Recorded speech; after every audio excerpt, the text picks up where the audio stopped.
दांत टेढ़े मेढ़े हो, तिरछे हो, दांत एक दूसरे के ऊपर ओवरलैप्ड हो, उनमें कहीं गैप हो या जो है बहुत एक परफेक्ट अलाइनमेंट में ना हो, सही लाइन में ना हो, तो इस सबसे लॉन्ग टर्म में हमें क्या समस्या हो सकती है।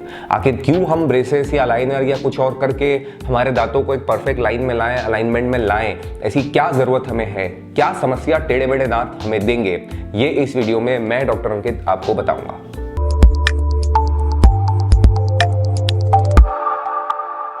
दोस्तों, आज का टॉपिक शुरू करने के पहले एक बात आप सबसे शेयर करना चाहता हूं कि मैं एक मैक्सिलोफेशियल और फेशियल प्लास्टिक सर्जन हूं। मैं हेयर ट्रांसप्लांट सर्जरी भी करता हूं। तो मेरे कई सारे पेशेंट्स और श्रोता मुझसे कई क्वेरीज जब बालों के बारे में पूछते हैं, तो उन सभी के लिए मैंने एक हेयर ट्रांसप्लांट संबंधित चैनल भी यूट्यूब पे स्टार्ट किया है, सेरेफिक हेयर ट्रांसप्लांट नाम से। तो अगर आपको कोई भी हेयर फॉल संबंधित या बाल प्रत्यारोपण हेयर ट्रांसप्लांट संबंधित जानकारी चाहिए तो आप उस चैनल को भी सब्सक्राइब करें, जिसकी लिंक यहाँ पर आपको मैंने दी है। तो आपको उसमें काफ़ी हेल्प मिलेगी इन सब इश्यूज़ को समझने में और जानने में। तो शुरू करते हैं अब हम आज का टॉपिक। देखिए दोस्तों, कई बार दांत जो होते हैं वो खुद से कुदरती तौर पर एक परफेक्ट लाइन में नहीं होते। कई बार दांत आगे पीछे या थोड़ा साइड में प्लेस्ड होते हैं, तो हमें लगता है कि ये दांत जो है, जो लाइन है दांतों की, आर्च है, उससे बाहर है, टेढ़े मेढ़े हैं, ओवरलैप्ड है, एक दूसरे के ऊपर चढ़े हुए से हैं, एक लाइन में ना होते हुए एक दूसरे पे चढ़े हुए हैं, ओवरलैप्ड है, जैसा इस फोटो में आप देख रहे हैं। कई बार दांतों के बीच में थोड़ी बहुत गैप है, तो कई बार ज़्यादा गैप्स भी हैं। ऐसी बहुत सारी अलग अलग समस्याएं दांतों में कई बार देखने में आती है। कई पेशेंट्स ऐसा लेकर के कंप्लेन आते हैं, जो दांत एक दूसरे को ओवरलैप करते, ऊपर और नीचे के दांत, वो चीज़ जितनी होना चाहिए आइडियली, कई बार वो बिल्कुल एज टू एज होती है, मतलब दांत आगे ओवरलैप कर ही नहीं रहे, ऊपर और नीचे के दांत बिल्कुल एज पे टकरा रहे हैं। कई बार वो बहुत डीप एक दूसरे को ओवरलैप कर रहे होते हैं, जिसे डीप बाइट कहते हैं। कई बार वो उनमें गैप रह जाती है, वो ओवरलैप बिल्कुल भी नहीं कर रहे होते, जिसे ओपन बाइट कहते हैं। तो ये open bite, deep bite, edge to edge bite, ये सब हम कैसे करेक्ट करें, क्यों करेक्ट करें, क्या जरूरत है हमें कि ये दांत एक लाइन में आए, क्या समस्या हमें टेढ़े मेढ़े दांत दे सकते हैं। कई सारी प्रॉब्लम्स दोस्तों टेढ़े मेढ़े दांतों से लॉन्ग टर्म में आ सकती है, जिसलिए कि हमें इन्हें लाइन में लाना चाहिए, ट्रीटमेंट करा करके इन्हें एक परफेक्ट अलाइनमेंट देना चाहिए। जैसे मान लीजिए कि जब दांत टेढ़े मेढ़े होते हैं तो वहां पर बीच में खाना जमा होता है, फूड डिपॉजिट होता है। आप ब्रश से उसे क्लीन नहीं कर पाते, क्योंकि वो दो दांतों के बीच में इस तरह से फूड पार्टिकल्स जा रहे हैं कि आपका ब्रश उस एंगल पर जाएगा नहीं अंदर क्लीन करने के लिए। आप कितनी मेहनत करेंगे ब्रश करते हुए, आप 1 मिनट, 1.5 मिनट, 2 मिनट से ज़्यादा ब्रश एक प्रैक्टिकली रोज नहीं कर सकते। जब आप ब्रश कर रहे हैं आप एक एक कोना नहीं देख सकते, और अगर आप देख भी लेंगे तो भी वो गैप्स ऐसी है कि वहाँ ब्रिसल्स एंटर नहीं होते ब्रश के। तो वो चीज़ वहाँ पर जब खाना जमा होगा तो वहाँ वो फूड पार्टिकल्स क्लीन नहीं होने से उनमें कीटाणु उत्पन्न होंगे, और वो कीटाणु हमारे दांतों का डीके कराएंगे, दांतों की सड़न कराएंगे, और साथ ही साथ मसूड़ों को भी खराब करेंगे। तो अगर ये दांत टेढ़े मेढ़े हैं, वहाँ पर खाना जमा हो रहा है और उससे कीटाणु उत्पन्न हो रहे हैं, तो ये हमारे दांतों और मसूड़ों की सेहत के लिए अच्छा नहीं है। ये एक वजह है जिसके लिए हमें हमारे दांतों को सीधा एक अच्छी लाइन में लेकर के आना चाहिए। दूसरी बात ये होती है कि खाना वहाँ जमा रह जाने से मुंह से खराब स्मेल भी उत्पन्न होगी, तो वो भी हमें अच्छी नहीं लगेगी। जब आप किसी से बात कर रहे हैं या ज़ोर से हंस रहे हैं और आपके पास ही कोई बैठा है और आपके मुंह से गंदी स्मेल आ रही है, तो ये किसी को भी अच्छा नहीं लगेगा, नहीं जो सामने बैठा है उसको, नहीं आपको खुद को।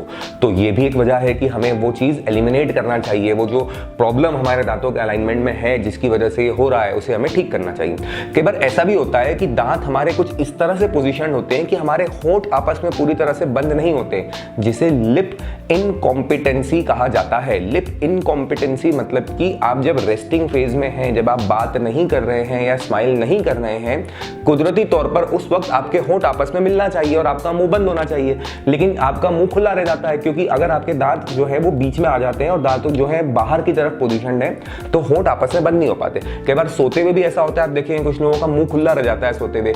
ये समस्याएं भी दांतों की सही पोजीशन ना होने के कारण होती है। तो ऐसे पेशेंट्स में भी मुंह से खराब स्मेल आती है, और अगर मुंह खुला रहता है लंबे समय तक, तो जो सलाइवा है, थूक है मुंह में, वो सूख जाता है, सूखा सूखा सा मुंह फील होता है। तो सूखा मुंह फील होने की वजह से भी दांतों का डीके बढ़ता है, दांतों में केरीज या कीड़ा लगने की संभावना बढ़ जाती है, जिन लोगों में मुंह सूखा रहता है ऐसे लोगों में। तो ये भी एक रीजन बनता है कि हमें हमारे दांतों को सही लाइन में लेना चाहिए, जिससे हमारे होंठ आपस में अच्छे से बंद हो सकें और हमारा मुंह खुला ना रहे, मुंह सूखे ना। इसके बाद हम देखें कि अगर हमारे दांत मिसिंग है या हमारे दांत जो है वो परफेक्टली ऊपर और नीचे के दांत आपस में नहीं मिल रहे हैं, जिसे ऑक्लूजन कहा जाता है, ऊपर और नीचे के दांतों के आपस में मिलने की प्रक्रिया को ऑक्लूजन कहते हैं। अगर ये ऑक्लूजन सही नहीं है, मतलब ऊपर और नीचे के दांत आपस में खाना चबाते वक्त ठीक तरीके से नहीं मिल रहे हैं, तो उससे हमारा खाना चबाने की जो क्षमता है वो प्रभावित होगी। आप ठीक से खाना चबा नहीं पाएंगे। तो जब खाना ठीक से नहीं चबेगा तो पाचन संबंधी समस्याएं आ जाएंगी, डाइजेशन रिलेटेड इश्यूज, कि आप ठीक से खाना चबा नहीं पा रहे तो ठीक से खाना पच नहीं रहा, आपने बिना चबाए अंदर निकल लिया। ये दोस्तों कई बार ऐसा होता है कि आपको पता भी नहीं चलता कि आप ये कर रहे हैं। इट इज सबकॉन्शियस, मतलब आपको तो लग रहा है कि मैं खा रहा हूं ठीक, लेकिन आपने ठीक नहीं चबाया है क्योंकि आपके दांत आपस में ठीक मिल ही नहीं रहे थे। तो ऐसा अगर होगा और आपका खाना ठीक चबेगा नहीं तो फिर वो डाइजेस्ट होने में भी दिक्कत आएगी, उसके पाचन में भी दिक्कत आएगी। तो उससे आपको ओवरऑल हेल्थ रिलेटेड इश्यूज बढ़ेंगे, जैसे कॉन्स्टिपेशन होगा, प्रॉपर मोशन का न आना हो सकता है, या फिर आपको भूख अच्छे से समय पर नहीं लगना क्योंकि खाना ठीक से पच ही नहीं रहा है, और उससे फिर हमारे हमें जो पोषण मिलना चाहिए खाने से उसमें प्रॉब्लम आएगी। तो ओवरऑल ये हमारी हेल्थ के लिए अच्छा नहीं है कि हम खाना ठीक से नहीं चबाएं।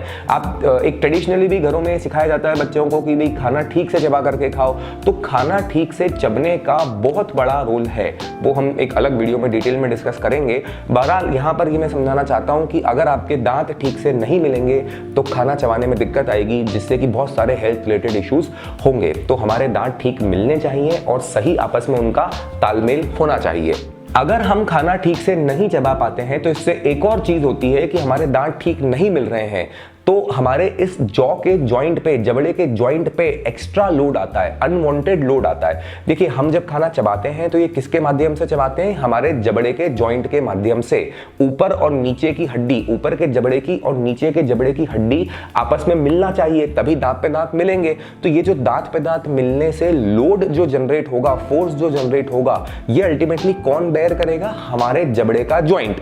ये फ्रेंड्स अर्ली स्टेज में नहीं समझ में आता, मतलब कि यंग लोगों को नहीं समझ में आता। अगर दांत ठीक नहीं मिल रहे हैं तो 17, 18, 20, 22 साल के लोगों को जॉ का जॉइंट का पेन अमूमन कम पता चलता है। लेकिन जैसे जैसे समय बीतता है, कई साल इस तरह से चलते जाते हैं कि आप उस पर ज्यादा लोड दे रहे हैं, तो फिर उनके लेट 30s में या 40s में फिर उनको जाकर के बात समझ में आती है कि इस जॉ के जॉइंट में अब पेन रहने लग गया है।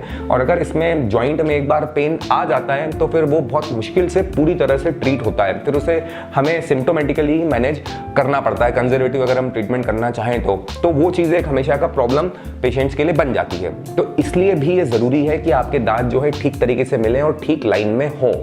इसके बाद एक और बहुत महत्वपूर्ण बात है दोस्तों जो मैं बताना चाहता हूं, वो ये है कि अगर दांत आगे पीछे हों, आड़े तिरछे हों, ज़रूरत से ज़्यादा बाहर हों, ज़रूरत से ज़्यादा अंदर हों, उनमें गैप्स हों, हाइजीन अच्छा नहीं दिख रहा हो, इससे पेशेंट्स का सेल्फ कॉन्फिडेंस, एक जो आत्मविश्वास होता है स्माइल करने में, मुस्कुराने में, बात करने में किसी से भी, उसमें भी कमी देखने में आती है। कई बार लोग फिर ऐसा बोलते हैं हमें कि डॉक्टर साहब मैं तो खुल के हंसता ही नहीं हूँ जब फोटो खिंचवाता हूँ, क्योंकि मेरे दांत मुझे अच्छे नहीं दिखते, बहुत बाहर रहते हैं या बहुत ओवरलैप रहते हैं, आड़े तिरछे रहते हैं, तो मुझे फोटोज में फिर ना मैं कम ही मुंह खोलता हूँ अपना, मैं प्रॉपरली स्माइल नहीं करता किसी से बात करते हुए या फोटो लेते वक्त या किसी भी मीटिंग में या किसी भी इवेंट में, फंक्शन में। तो एक सेल्फ कॉन्फिडेंस, सेल्फ एस्टीम भी इससे प्रभावित होती है, जो कि लॉन्ग टर्म के लिए हमारे लिए अच्छी नहीं होती।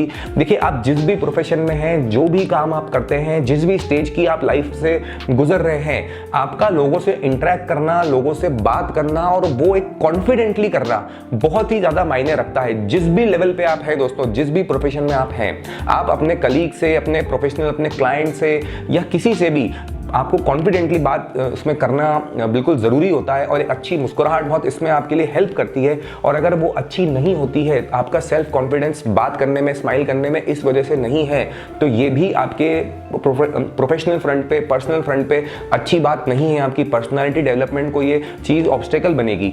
तो इसलिए भी ये बहुत ज़रूरी है कि आपकी मुस्कुराहट बैलेंस्ड हो, अच्छी हो, आपके दांत एक लाइन में हो, तो आप कॉन्फिडेंटली किसी से भी बात करें, मुस्कुराएं। दांत में गैप होने की वजह से ये भी होता है कि आपकी स्पीच क्लियर नहीं होती। आप जब बात कर रहे होते हैं तो अगर एयर दांतों के बीच में से पास होती है तो आप बहुत क्लियरली कम्युनिकेट नहीं कर पाते। आपको जो कुछ शब्दों के उच्चारण हैं, प्रोनाउंसिएशन है, वो बहुत अच्छे से नहीं होते।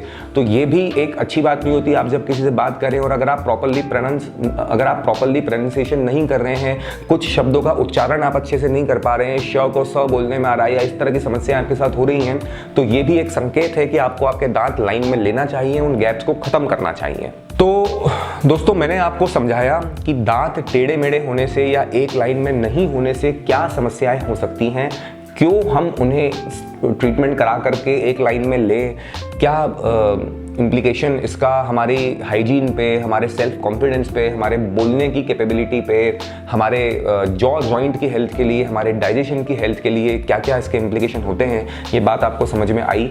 इससे जुड़ी और भी कोई बात अगर आपके जहन में हो जो आप जानना चाहते हो तो आप बेशक हमसे नीचे दिए गए नंबरों पर संपर्क करके पूछ सकते हैं। धन्यवाद।